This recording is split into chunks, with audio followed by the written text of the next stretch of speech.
भाद्रपद मास के कृष्ण पक्ष की अष्टमी तिथि को जन्माष्टमी का शुभ पर्व मनाया जाता है। ऐसी मान्यता है कि इस दिन की अर्धरात्रि में रोहिणी नक्षत्र में भगवान श्री कृष्ण का जन्म हुआ था।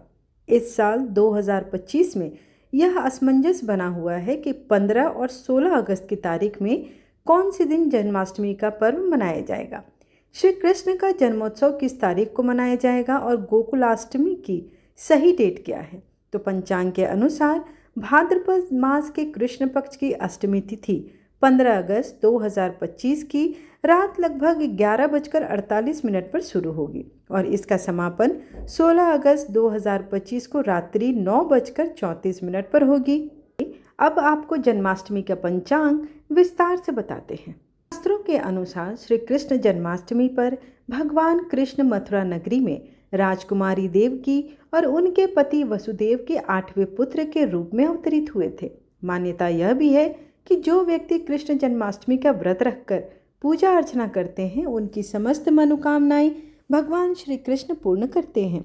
साथ ही जन्माष्टमी पर भगवान कृष्ण की आराधना से सुख समृद्धि सदैव हमारे जीवन में बनी रहती है।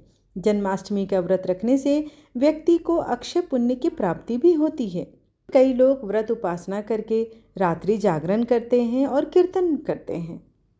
अष्टमी तिथि का प्रारंभ 15 अगस्त को रात्रि 11:49 पर हो रही है। वहीं अष्टमी तिथि का समापन 16 अगस्त 2025 को 9:34 पर रात्रि में हो रही है।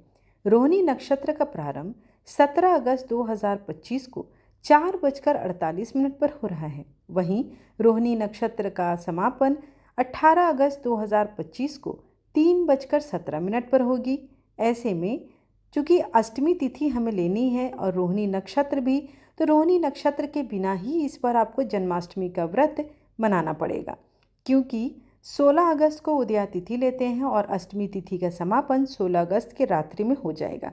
तो हमें भगवान के जन्म के लिए 16 अगस्त का दिन ही चुनना पड़ेगा। लोग जन्माष्टमी कर रहे हैं, गृहस्थ लोग हों या फिर वैष्णव, स्कोन के हिसाब से भी पारण का जो समय होगा वो 5:39 सुबह अर्थात 17 अगस्त को होगा। इसके बाद आप पारणा कर सकते हैं और इस बार की जो जन्माष्टमी है वो रोहिणी नक्षत्र के बिना ही बनेगी। पारण के दिन अष्टमी तिथि सूर्योदय से पहले ही समाप्त हो जा रही है। इस जन्माष्टमी के दिन का पूजन विधि क्या है।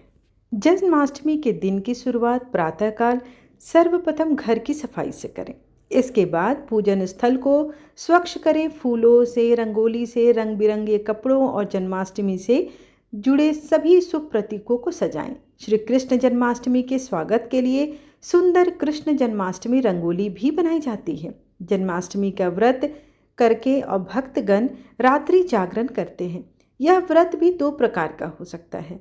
कुछ लोग फलाहार या दुग्धाहार के साथ करते हैं, तो कई लोग निर्जला व्रत करते हैं जिसमें भी पानी तक ग्रहण नहीं किया जाता।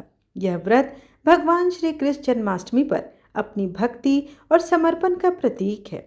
रात्रि 12 बजे श्री कृष्ण जन्माष्टमी के समय बाल गोपाल का अभिषेक करें।